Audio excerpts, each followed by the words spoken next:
Hai, assalamualaikum warahmatullahi wabarakatuh. Selamat datang lagi di channel YouTubeku Semua Korea. Kali ini aku bakal ngasih tahu tentang langkah-langkah apa saja yang harus kalian lakukan setelah kalian mendapatkan Letter of Acceptance atau LOA dari perguruan tinggi yang kalian tuju. Dan dalam kasus ini, dalam video kali ini aku lebih spesifiknya merujuk pada panduan yang diberikan oleh Lurah UI atau yang sudah disusun oleh Wardi LPDP dari UI itu sendiri, Universitas Indonesia ya.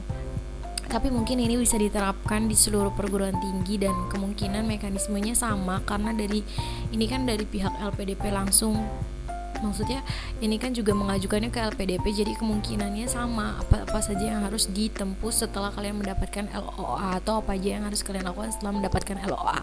Pertama adalah kalian harus mengurus SP dulu. SP itu adalah surat perjanjian, dan kemudian yang kedua kalian harus mengurus LOG. Baru kalian setelah SP terbit kalian bisa minta request LOG. Terus yang ketiga baru kalian mengirimkan LOG tersebut ke universitas.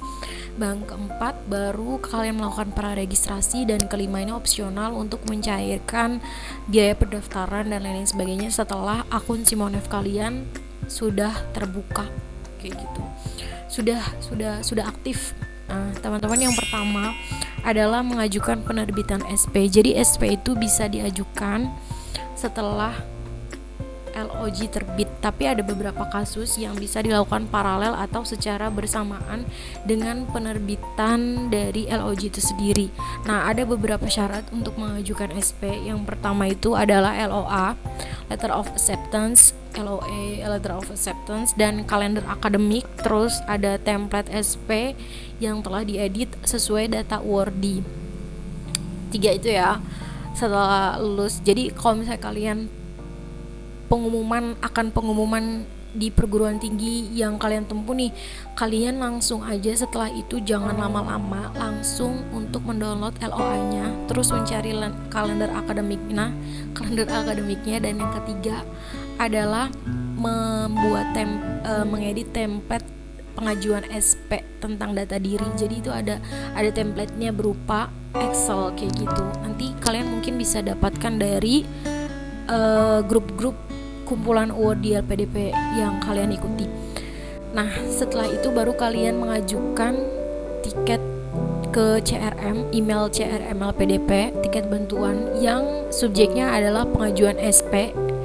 Nah, kemudian di situ kalian lampirkan berkas-berkas yang diminta.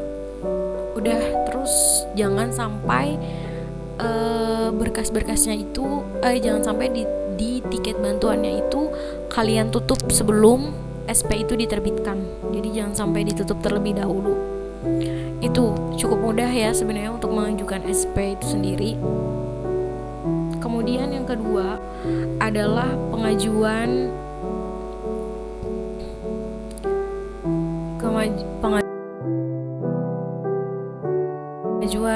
letter of guarantee setelah. Untuk pengajuan SP itu sendiri berapa lama nih di approve-nya. Jadi mereka tuh 5 hari kerja maksimal kayak gitu biasanya. 5 hari kerja ini nggak terhitung hari libur. Jadi benar-benar misalnya kalian mengirimkannya di hari Kamis, yang dihitung ya hari Jumat, Senin, Selasa, Rabu, ketemu Kamisnya lagi kayak gitu. Jadi nggak terhitung hari libur. Nah, kemarin pengajuan SP ku juga lumayan cepet. Jadi kalian sabar aja kalau misalnya nungguin SP, nanti juga insya Allah bakal keluar. Jadi saranku tuh itu tuh, kalau misalnya kalian udah dapat pengumuman dari universitas, kalian harus langsung untuk mengurus SP ini. Jadi kalau kalian diterima, terus kalian langsung urus untuk urus pengajuan surat perjanjian itu kayak gitu. Nah, setelah SP dikirim baru kalian bisa mengajukan penerbitan LOG. Kemarin aku coba-coba untuk mengajukan keduanya secara paralel. Jadi setelah mengajukan SP, karena ada yang diterima, SP-nya belum terbit tapi LOG-nya udah diterbitkan, ada kasus kayak gitu. Nah, aku coba akhirnya aku mengajukan SP, terus abis itu aku mengajukan LOG, tapi ternyata LOG ku di reject. Alasannya adalah karena aku belum mendapatkan SP, jadi aku harus melakukan perbaikan. Nah, untuk pengajuan LOG itu sendiri, kalian itu perlu menyiapkan LOA dan pastikan SP itu sudah dikirim ke LPDP baik soft copy maupun hard copy-nya.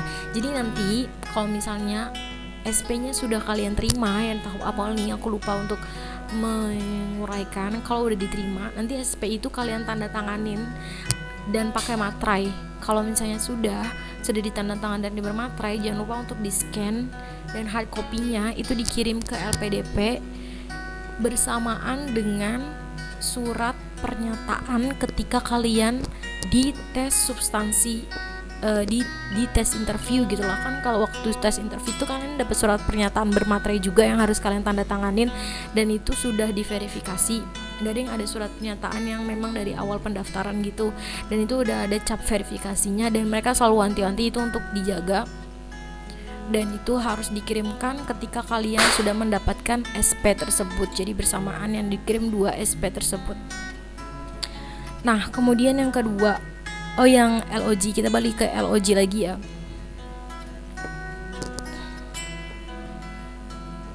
Oh ya, untuk pengiriman SP hard copy itu sendiri kalian bisa gunakan apa saja, mau itu JNE, kantor pos, terus GNT dan lain sebagainya. Tapi ada yang menyarankan aku untuk menggunakan kantor pos kalau misalnya jaraknya jauh gitu ya. Tapi kalau dekat kalian bisa pakai apa yang terdekat. Kemarin aku pakai JNE gitu karena memang di daerahku sendiri lebih dekat ke JNE, jadi apalagi kan lagi dalam kondisi COVID-19 kayak gini. Nah, terus abis itu untuk LOG itu kalian bisa akses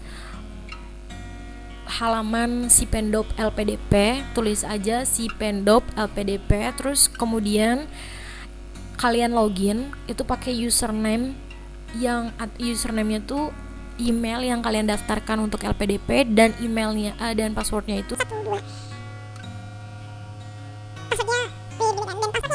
terus kemudian habis itu kalian mengisi form LOG. Pastikan lama studinya itu nggak lebih dari 24 bulan, karena kalau lebih dari 24 bulan LOG-nya itu akan otomatis di reject kayak gitu, dan harus mengajukan ulang. Jadi pengajuan LOG itu maksimal cuma 2 kali. Nah, waktu mulai studinya itu bisa disesuaikan dengan kalender akademik yang ada. Nah, habis itu udah kalian tunggu aja di Sipendop itu, kalian buka terus sampai statusnya itu berubah menjadi approved by director gitu ya. Kayak gitu, approved by director. Nah, nanti terlampir LOG yang bisa kalian download dan kalian simpan. Kemarin itu memang kasusku itu aku nggak bisa untuk mengajukan LOG kalau aku belum dapatkan SP, dan balasan dari adminnya juga kayak gitu. LOG Anda ditolak, di reject karena Anda belum punya SP kayak gitu. Jadi nanti kalau misalnya udah dapat SP, kamu harus revisi dengan memasukkan nomor induk apa kayak gitu. Jadi cuma kayak gitu doang, dan aku bales pesannya itu langsung.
Isi tentang nama institusi pendonor dan lain sebagainya, pokoknya banyak deh ya.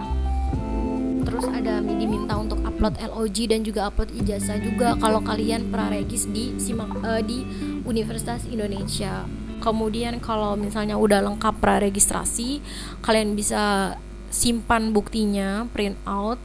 Kemudian nanti pas registrasi ulang bisa kalian bawa, tapi karena ini lagi pandemi COVID-19 jadi nggak usah dibawa, maksudnya nggak ada registrasi ulang secara langsung. Kemudian yang terakhir adalah pencairan biaya pendidikan kayak gitu. Jadi kalian bisa mencairkan dana pendaftaran yang kalian gunakan. Kalau di UI kemarin itu aku biaya pendaftarnya itu 1 juta, dan itu bisa kalian cairkan ketika kalian sudah diaktifkan akun Simonef-nya, dan kalau udah diaktifkan akun Simonef-nya kalian bisa fund request gitu. Jadi nanti setelah fund request kalian bisa minta ganti reimburse uang biaya pendaftaran tersebut. Tapi ini opsional ya kalau kalian mau cepat dan mau menuntut haknya secara langsung kayak gitu. Udah teman-teman, itu aja. Aku kayaknya nggak mungkin ngejelasin tentang fund request deh, soalnya fund requestnya nanti bisa kalian baca sendiri di buku panduan Wardi PDP itu secara lengkap. Oh iya, untuk biaya hidup di Jakarta sendiri, regional Jakarta kan living allowance-nya itu sekitar 4 juta yang ditanggung oleh LPDP setiap bulan kayak gitu, dan itu di luar dari uang buku, di luar dari uang macam-macam. Jadi memang living allowance itu beda sendiri, dan living allowance itu berbeda di setiap daerah, di setiap kota gitu kan, di setiap daerah. Dari Jakarta beda, Jogja dan lain sebagainya, kayaknya disesuaikan memang. Itu aja, semoga bermanfaat. Sampai jumpa lagi di video-video selanjutnya. Assalamualaikum warahmatullahi wabarakatuh.